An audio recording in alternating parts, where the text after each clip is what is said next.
Mas algumas coisas que a gente poderia também citar aqui são ênfases que nós encontramos no livro de Salmos, né? Quais são as ênfases do livro que nós poderíamos trazer em seus conteúdos? Então, Saul, eu acho importante uma coisa fundamental no livro de Salmos, é como é que você abre as portas do livro de Salmos, dentro do contexto canônico. Eu acho que isso é essencial. E anos atrás, acho que a primeira vez que a gente estuda Salmo é quando a gente está no seminário e vai fazer a primeira exegese do livro dos Salmos. Você começa logo pelo portal, que é o Salmo primeiro, né? Bem-aventurado o homem que não anda no conselho dos ímpios, não se detém, e assim por diante.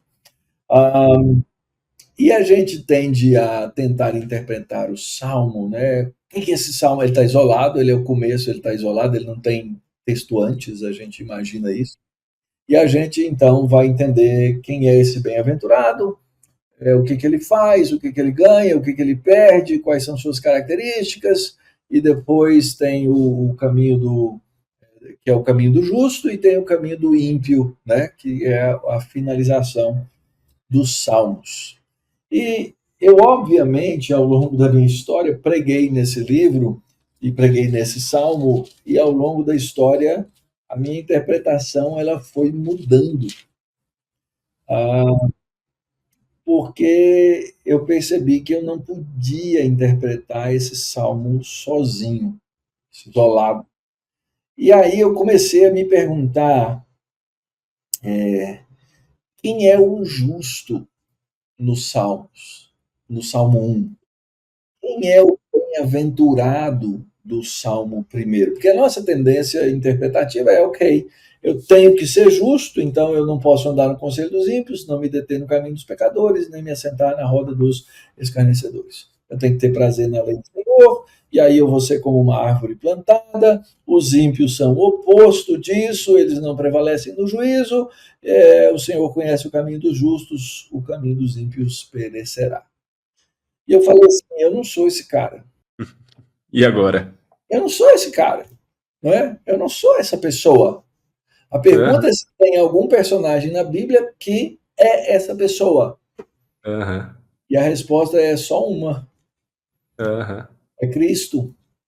Não tem outra pessoa que se encaixa no perfil do justo do Salmo primeiro.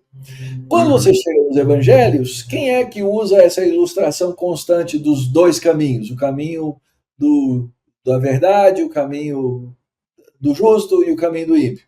É Sim. Jesus. E veja bem, o Senhor Jesus usa isso bem, por quê? Ele usa isso bem porque o café acabou, agora é água, tá? Tá certo. Vai, toma um cafezinho aí, velho.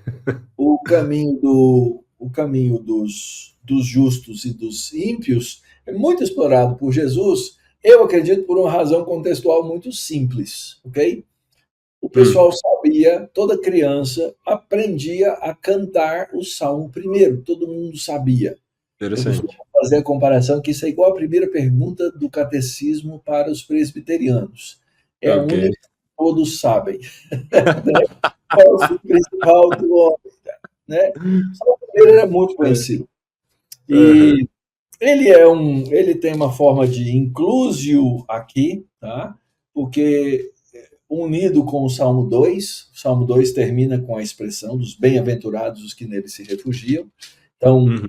muitos autores trabalham essa ideia de que esses dois salmos, na verdade, eles são feitos para fazer uma composição litúrgica entre um e Interessante. outro. Uhum. E aí vocês perguntam, então, quem que é esse justo, esse bem-aventurado? Jesus usa essa figura o tempo inteiro, né? Sim. Ele explora essa figura o tempo inteiro, e interessantemente, se você olhar principalmente no Evangelho de João, você vai perceber que as acusações dos fariseus sobre Jesus são baseadas nessa peça do Salmo primeiro. Qual que eram Eles as fazem a acusações? conexão, então. Hã? Eles fazem essa conexão, então, de alguma forma. Olha, com quem que esse Jesus anda? Aham, Ele vai comer na casa de quem? aham, Ele vai na casa do. Ele se assenta na mesa de coletores de impostos. aham. As acusações dos fariseus contra Jesus são baseadas aqui no Salmo primeiro, não é? Então, quando você Uhum, faz a interpretação de quem é um bem-aventurado, e eu acho muito infeliz, infelizmente, quando algumas traduções mudam esse termo bem-aventurado por feliz, porque o termo aham, feliz não ajuda, não é? Então você sim. tem que entender quem é esse Ashrei que aparece aqui e que aparece em vários outros salmos, né? Quem é esse bem-aventurado? É aquele que recebe o shalom de Deus, que recebe a paz de Deus. E porque ele recebe a paz de Deus, ele vive diante de Deus, ele está debaixo da face de Deus, como lá na bênção arônica, né? Que o Senhor tem o rosto sobre ti, que o Senhor tem misericórdia de ti. Ele está debaixo dos olhos de Deus e ele vive bem. Ele vive bem por causa de uma justiça que não é a justiça dele, que é a justiça de outro. Então, o justo do Salmo primeiro é Cristo, é Jesus Cristo. E ele, na sua justiça, ele nos cobre com a sua justiça, para que eu não viva como o ímpio, para que eu não seja como a palha que o vento dispersa, para que eu prevaleça no juízo. Quem é que prevalece no juízo? Segundo a nossa teologia integral, né, inteira. Ninguém prevalece, só Cristo que prevalece no juízo, né? E aí então nós somos recebedores, nós somos então encontramos prazer na lei de Deus que antes não encontrávamos e Deus nos faz prosperar segundo a sua palavra, por isso ele é como uma árvore plantada junto à corrente de águas. O fariseu, lá na época de Jesus, ele achava que ele era esse cara. Aí você lembra da história que Jesus conta sobre o publicano e o fariseu, né? O que é a história? Um dizia assim: eu sou justo, eu dou o dízimo, eu faço isso, eu faço jejum, não sei o quê, não sei o quê, não sei o quê. E o publicano lá no canto batia no peito e dizia assim: que miserável que eu sou, não é? As próprias bem-aventuranças, né, tem a ver com isso. Você está falando aí do termo bem-aventurado, Jesus também vai usar as bem-aventuranças lá, falando sobre isso. No final Ele das contas, ele é o único que é o bem-aventurado daquele jeito. Nós só somos bem-aventurados no sentido de que a justiça dele é vista como nós. E logo depois ele fala sobre a justiça que nós temos que tem que exceder a dos fariseus, né? Como é que nossa justiça vai exceder a deles? Exatamente. Então, mas voltando aqui, né, a história do publicano e do Sim, fariseu, do fariseu e do publicano, o Senhor Jesus faz a pergunta no final da história: quem desceu o quê? justificar. Justificado. Justo é só quem é justificado. Então, Sim, o, o publicano é justificado. Essa teologia ela é retomada ao longo dos Salmos. Por exemplo, se você for ao Salmo 14, o texto vai dizer o quê? Não há um justo sequer. sim, sim. Não há quem entenda, não há quem busque a Uhum, Deus, não é? uhum. Depois você chega lá no Salmo 32, o que vai acontecer no Salmo 32? Eu vou encontrar de novo o bem-aventurado. Bem-aventurado é aquele cuja iniquidade é perdoada, cujo pecado é coberto e a quem o Senhor não atribui essas coisas, cujo espírito não há dolo.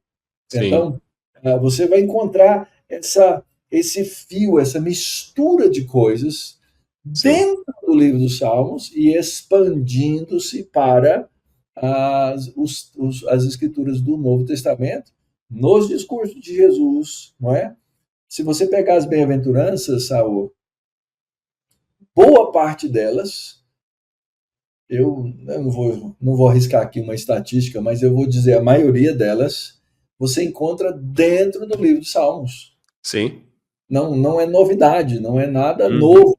Jesus, o texto de Jesus para a teologia de Jesus para falar aquelas bem-aventuranças vem do texto do Antigo Testamento. Sim, Então, se eu fosse destacar, que foi a sua pergunta, né, em termos de tema, eu diria que os salmos eles precisam ser lidos numa perspectiva do justo, do Salmo 1, que não é nenhum ser humano nascido de mulher, exceto Jesus Cristo. Sim. Ele é a encarnação desse salmo. Isso é revelado com mais clareza no Salmo 2, que Uhum. é um salmo propriamente dito messiânico, Sim. né? E aí, então, isso se vai fazendo essa tessitura teológica para Uhum. a leitura dos salmos. Aí, então, aí sim, os diferentes temas dos salmos, eles precisam ser tratados nessa luz da escritura como um todo. Uhum.